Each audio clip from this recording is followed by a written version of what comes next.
Hello, students. Good morning. Welcome to the class of English Literature. Today, we are going to study a very famous novel named Kanthapura, written by Raja Rao. Before we start the summary of this novel, we should start with the introduction of the author, which is very important for us to know about the writer, which helps us to know the theme of the novel. Rajarao was born on November 5th, 1908 in the village of Hassan in Mysore. Now Mysore is in Karnataka. His father was a professor in Hyderabad. Rajarao passed his matriculation exam from Hyderabad. Then he went to Aligarh for higher education. Here he came into contact with Professor Dickinson. He inspired him to study French language and literature. He got his BA degree from Nizam College, Hyderabad. Then, in his early 30s, before leaving for France for higher education, Raja Rao wrote some essays. They express his love for his motherland and his attachment for Indian culture and Vedantic philosophy. All this love for Indian culture and philosophy is seen in his very famous novel, The Serpent and the Rope.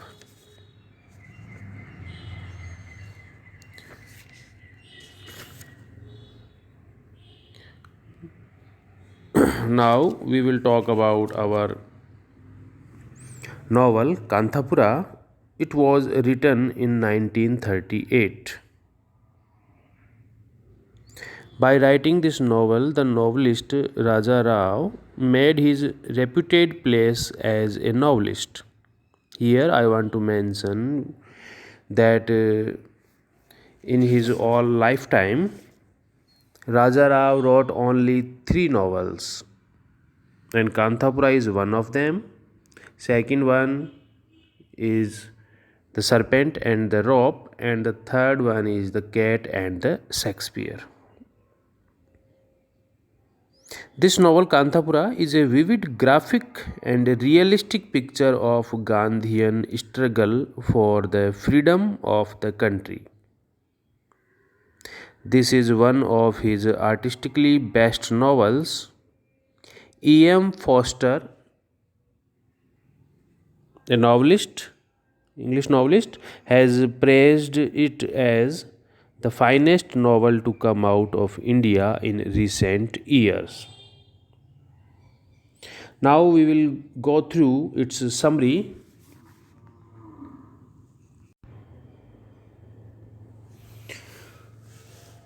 It was the first novel of Raja Rao.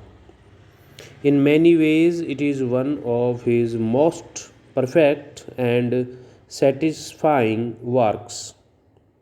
It was written in France, thousands of miles away from India. Still, it gives a most graphic, vivid, and realistic picture of the Gandhian freedom struggle in 1930s and its effect on the people of India. The time of the incidents is 1930. The place of action is Kanthapura. It is a typical Indian village on the slopes of the Western Ghats. Murthy is the main and central figure of the action. He is a young man educated in the city. He is a trustworthy Gandhi man. The Gandhian civil disobedience movement comes to this remote, aloof village.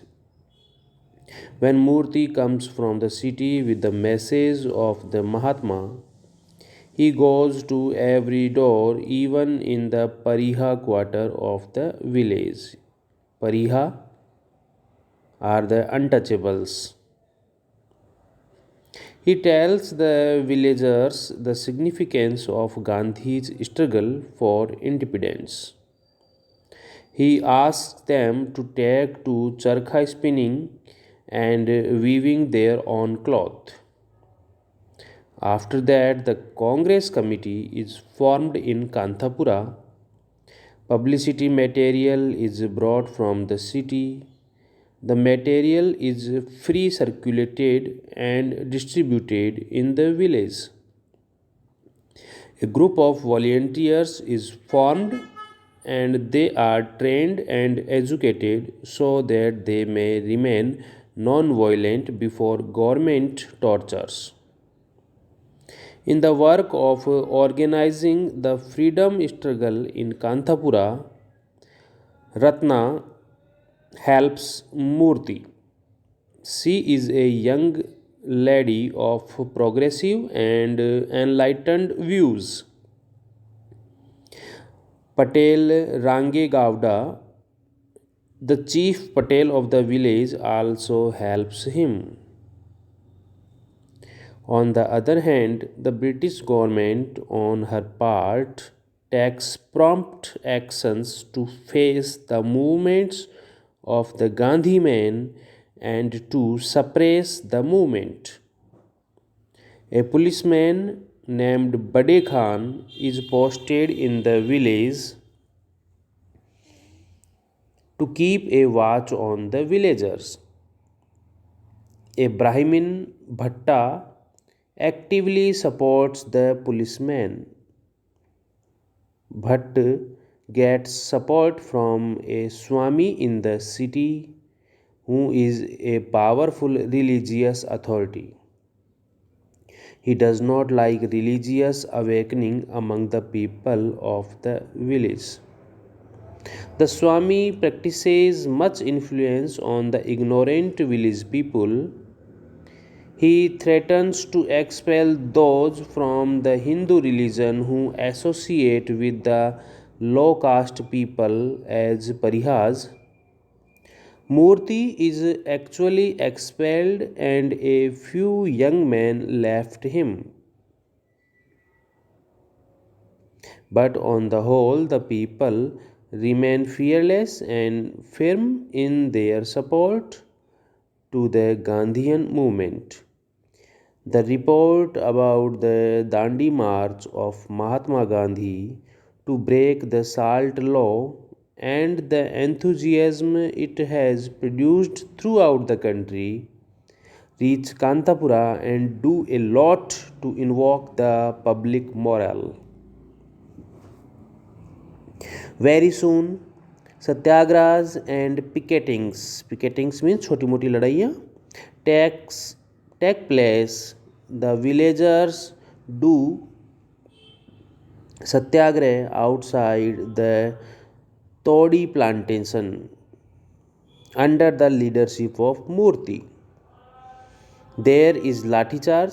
So many are wounded and hurt seriously. Many people are arrested and sent to jail. Then there is picketing on the Toddy booth outside the Skeffington Coffee Estate. Government repression is even more cruel this time. Neither man, woman, nor children are spared. The sufferings of the fellow villagers move the hearts of the workers of the coffee estate, and they also join their suffering brothers.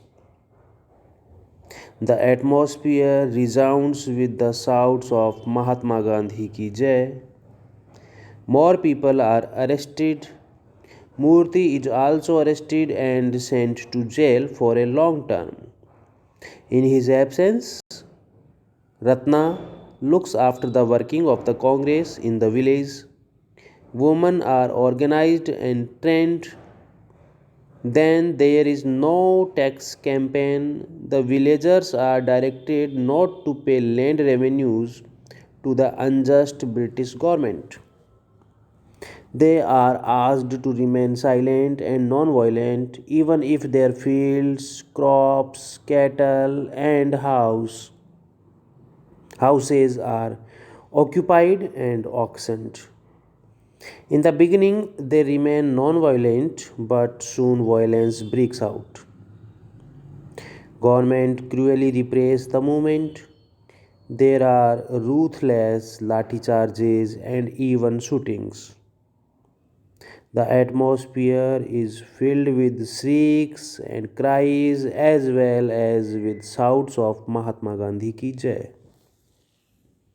In the beginning, the villagers show a bold resistance, but in the end, they are forced to flee. They are broken. They are compelled to leave Kanthapura unwillingly, along for miles over unknown territory, and finally find shelter in a remote village. They are defeated, but in their defeat lies their victory. Their bold resistance give a shock to the government. Such shocks are being given all over the country. The British government is bound to be shaken and overthrown in due course. In the year 1947, it is overthrown. The British are forced to withdraw. Thus, the heroic struggle of the people of Kanthapura is a milestone in India's march towards independence. This was a short summary of this novel. In the next video, we will study some detailed summary with the names of characters and the whole incidents that will help us to comprehend this novel thoroughly. That's all for today. Thank you for watching.